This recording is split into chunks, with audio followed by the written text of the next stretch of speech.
దాన్ని అది అలాగే ఉంటుంది డొల్ల. కరిమింగిన వెలగపండు అంటారు. పండు అలా అది ఉంది బయట, లోపల పోయింది, లోపల మొత్తం పోయింది. లోపల ఏమున్నాయంటే పొలిటికల్, చంద్రబాబు నాయుడు గారు చెప్పే పొలిటికల్ అడ్మినిస్ట్రేషన్ అని బాగా దానికి ఒక మంచి పేరు. Political governance, administration political governance అని ఏదైతే చెప్తున్నాడో దాని వికృత స్వరూపము ఎంతవరకు పోయిందంటే ఈరోజు నిన్న జోగి రమేష్ అరెస్ట్ ద్వారా బట్టబయలవుతుంది. మరి పచ్చిగా దాన్ని ఎట్లా వర్ణించాలో తెలియనంతగా ఆ కేసు, ఆ అరెస్ట్, జోగి రమేష్ అరెస్ట్ చూస్తే ఆయన జోగి రమేష్ అందరికీ తెలిసిన వ్యక్తి, సీనియర్ నాయకుడు, మాజీ మంత్రి,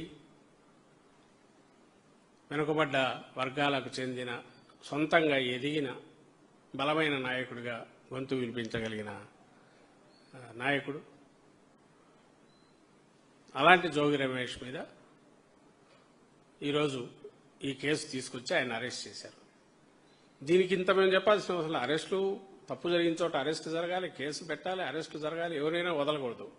కానీ ఇందులో వింత అయింది ఏంటంటే అసలు ఆ కేసు ఏ నేరమైతే ఈరోజు జరుగుతోందని ఈ అడ్మినిస్ట్రేషన్లో ఉండే వాళ్లే, ఈ అఫీషియల్సే పట్టుకున్నారో, మొలకల చెరువు, ఆ తర్వాత ఇబ్రహీంపట్నం, లేదా అంతకుముందు అనకాపల్లి, అక్కడ ఇంకా ఎక్కడ అమలాపురం, ఏలూరు దగ్గర ఎక్కడ ఒకటి, ఇలా వరుసగా చూస్తుంటే స్పూరియస్ లిక్కర్, కల్తీ మద్యం ఆర్ నకిలీ మద్యం వితౌట్ సైంటిఫిక్ దీనిగా కాకుండా అడ్డంగా స్పిరిట్ ఇంకేదన్నా కలిపేసి తయారు చేసి ఒరిజినల్ బ్రాండ్స్ పేర్లున్న లేబుల్స్ అంటించి ఆ బాటిల్స్లో అమ్మే వ్యాపారం లేదా తయారు చేసే ఫ్యాక్టరీలు,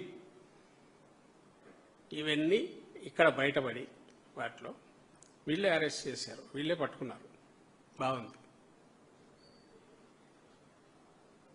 ప్రభుత్వము పోనీ మొన్నొచ్చింది, నిన్నగాక మొన్నొచ్చింది తెలుగుదేశము, కాబట్టి మా వాళ్ళు సర్దుకోవడానికే టైం జరగలేదంటే ఉన్న అనుకోవచ్చు. ఇవి చేసినారని మా వాళ్ళు ఎట్లా అంటాము, మీ వాళ్ళని ఎవరన్నా మా వైఎస్ఆర్సీపీని అంటే దాదాపు 2 ఏళ్ళు అవుతుంది.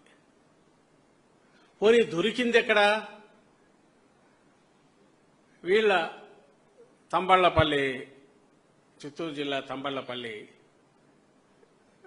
నియోజకవర్గం,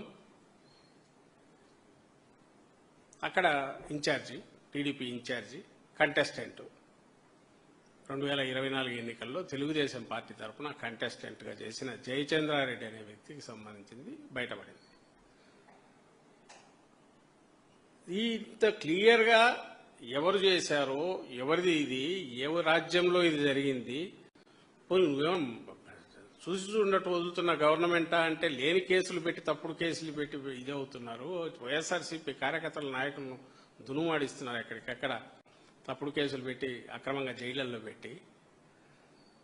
మరి ఈ స్థితిలో నువ్వు వచ్చి 2 ఏళ్ళు అధికారంలోకి వచ్చి 2 years అయినాక ఒక వైఎస్ఆర్సీపీ నాయకుడు ఈ మొత్తాన్ని కంట్రోల్ చేసి చేస్తున్నాడని నిన్న అరెస్ట్ చేశారు జోగి రమేష్. దీంట్లో కనపడేది, ఇంతవరకు వీళ్ళు అధికారంలోకి వచ్చాక అందరూ చూస్తూనే ఉన్నారు. ఫస్ట్ తప్పుడు కేసులు పెట్టడము, వైఎస్ఆర్సీపీ ప్రత్యర్థుల మీద పేరుతో వైఎస్ఆర్సీపీ నాయకుల మీద కానీ కార్యకర్తల మీద తప్పుడు కేసులు పెట్టడం అనేది, సోషల్ మీడియా యాక్టివిస్టుల మీద పెట్టడం మొదలైంది. సోషల్ మీడియా యాక్టివిస్టులు ఎవరో కన్ఫెషన్ అని చెప్పి వాళ్ళ పేరుతో తీసుకుని వేరే వాళ్ళని అరెస్టులు చేశారు, నెలల తరబడి ఉంచారు. ఒక్కొక్కటి అవతారాలు ఎట్లా మారుతూ వచ్చాయి. అది ఒక టైప్ అనుకుంటే, లడ్డు, తిరుపతి లడ్డు దీంట్లో ఇదని చెప్పి చంద్రబాబు నాయుడే ఒక దుర్మార్గపు వ్యాఖ్య చేసి ముఖ్యమంత్రిగా ఉంటూ కూడా బాధ్యతారహితంగా ఆయన దాని మీద గగ్గోలు, అందరూ దేశం, ప్రపంచం మొత్తం అందరూ ఇదేంది ఇంత సెంటిమెంట్ల, భక్తుల సెంటిమెంట్లను, మనోభావాలను దెబ్బతీసే రకంగా, కోట్లాది మంది మనోభావాలు దెబ్బతీసే రకంగా ఆయన అన్నాడు. ఇది తేలాలంటే దాంట్లో సిట్టు పేరుతో పెట్టి మెల్లగా తీసుకొచ్చి ఈ వైపు రావడానికి ఇంతకాలం పట్టింది. ఇది ఒక ఎత్తు. అలాంటి కేసులు పల్నాడు మా నాయకుడు వైఎస్ఆర్సీపీ జిల్లా అధ్యక్షుడు, వైఎస్ఆర్సీపీ నాయకుడు, మాజీ ఎమ్మెల్యే, సీనియర్ నాయకుడు రామకృష్ణారెడ్డి, పిన్నెల రామకృష్ణారెడ్డి, ఆయన బ్రదర్ మీద అక్కడ తెలుగుదేశం పార్టీ వాళ్ళ గ్రూపుల్లో గొడవై తెలుగుదేశం పార్టీ జంట హత్యలు వాళ్ళ కార్యకర్తల మధ్య గొడవ వాళ్ళు చేసి, అవును ఇది టీడీపీ ఇంటర్నల్ గొడవలని చెప్పి ఎస్పీ కూడా స్టేట్మెంట్ ఇచ్చి, వీడియో స్టేట్మెంట్ స్పాట్లో వాళ్ళ ఎమ్మెల్యేకు సంబంధించిన ఇది ఉన్న వెహికల్ దొరికి వాళ్ళంతా టీడీపీ వాళ్ళని నిర్ధారించేవి 1,00,000 ఆధారాలు ఉండి ఎస్పీ కూడా చెప్పిన తెచ్చి పిన్నెల్లి బ్రదర్స్ ఇద్దరిని, అన్నదమ్ములు ఇద్దరిని, రామకృష్ణారెడ్డి, వెంకటరామరెడ్డిని వాళ్ళని కేసులో పెట్టడం.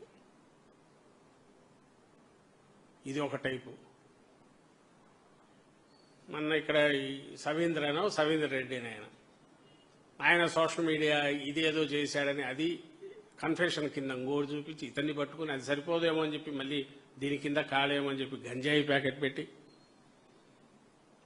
అదృష్టవశాత్తు ఆ టైమింగ్స్ కుదరక హైకోర్టులో సీరియస్ ఇది ఇచ్చి మళ్ళీ సిబిఐకని వాళ్ళు రెఫర్ చేసి హైకోర్టు రియాక్ట్ అయ్యి సీరియస్గా స్పందించడం వల్ల అతను బయటపడ్డాడు. కానీ లేదంటే అతను లోపల పోయేవాడు. ఆ పేరు చెప్పి ఇప్పుడు లోపల ఇంకొక ఎడ్యుకేటెడ్ యూత్ వాళ్ళని లోపల పెట్టేశారు. ఇంకా బయటకు రాలా, నడుస్తుంది బెయిల్ కోసం. అదొక టైపు. మొన్న మాకు అది ఇంకా విచిత్రమైనది. తునిలో ఒక మైనర్ బాలిక మాలెస్టేషన్ జరిగితే అతను ఒక టీడీపీ నాయకుడు, పచ్చ చొక్కా వేసుకున్న ఫోటోల్లో కూడా ఉన్నాడు. ఆ చేసినవాడు వ్యక్తి ఎల్డర్లీ పర్సన్. అతన్ని పట్టుకొని ఎప్పుడైతే అప్రోర్ స్టేట్ అంతా ప్రజల్లో విపరీతమైన ఇది వచ్చి ఏంటి ఇంత ఘోరము, వీళ్ళకి అడ్డోదుపు లేకపోయింది. ఎందుకంటే ఏ రోజు పేపర్లో చూసినా, ఏ రోజు మీడియాలో చూసినా ఎక్కడో చోట బాలికలకు లైంగిక వేధింపులు, మహిళలకు, వీళ్ళకు అసలు ఎట్లా లేకుండా, ముఖ్యంగా మహిళలకు సంబంధించినంత వరకు లైంగిక వేధింపులు విపరీతంగా కేసులు పెరిగిన నేపథ్యంలో ఈ చిన్న బాలికను ఈమెను తీసుకెళ్లి ఓ టీడీపీ లీడర్ చేశాడని బాగా అప్రోడ్ రావడంతో ఉలిక్కిపడి అతన్ని కస్టడీలోకి తీసుకుని నీళ్లు లేని చెరువులో, నీళ్లు పెద్దగా లేని చెరువులో మరుసటి రోజు ఆయన దూకి ఆత్మహత్య చేసుకున్నాడు. కస్టడీలోంచి పోతుండగా పక్కకు వెళ్ళి అక్కడి నుంచి తను సముద్రం దాంట్లో చెరువులో దూకించాడు. ఆ చెరువులో చూస్తే నీళ్లు అంత మనిషి మునిగాయి, చనిపోయేంత లోతు నీళ్లు లేవని రిపోర్ట్లు వస్తాయి.